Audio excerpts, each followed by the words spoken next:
আসসালামু আলাইকুম ভিউয়ার্স। তো আমরা আবারও আমাদের কবুতরের সেটআপে আজকে আসছি।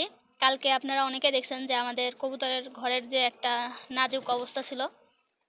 আমাদের ২ টা বাচ্চা থেকে একটা বাচ্চা আমরা খুঁজে পাচ্ছি না। আরেকটা বাচ্চা দেখলাম, এই যে এখানে একটা বাচ্চা আছে। আর এর সাথে আরেকটা ছিল, সেটাকে আমি খুঁজে পাচ্ছি না।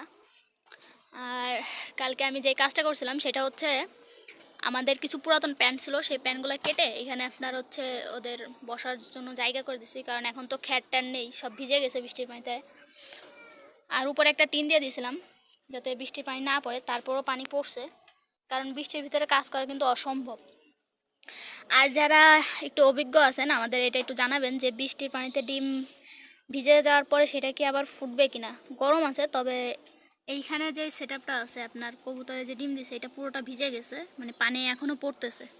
এখন ডিমগুলা কি করবো বুঝে উঠতে পারতেছে না। নিচে অবশ্য এটি ডিম নিয়ে বসে আছে, এর কাছে দিয়ে দিব কিনা আর 4টা ডিমও নিতে পারবে কিনা তাও বুঝতে পারতেছি না। আর এই ডিম ফুটবে কিনা আদৌ, যারা অভিজ্ঞ আছেন তারাই একমাত্র কমেন্ট করে জানাবেন। আর দেখি কি করতে পারি। আপাতত মনে করেন এমন একটা পরিস্থিতি আছে যে কিছু চাইলেও করতে পারতেছি না আমরা। এই যে একেবারে নাজুক অবস্থা। আর আরেকটা বাচ্চা আমরা খুঁজে পাচ্ছি না, কি করব। আর এর উপরে উঠে এই বৃষ্টির সময় কাজ করে কিন্তু আসলে খুব রিস্কি। কারণ যে কোনো সময় মনে করেন দেখেন ছ্যাদলা হয়ে গেছে, পড়ে যেতে পারি। ভিডিও অবশ্য আমি সবসময় করি এখানের, কিন্তু এই দায়িত্বে কিন্তু আমি নেই। আমার ভাইয়ের কবুতর যেহেতু সেই দায়িত্ব পালন করে।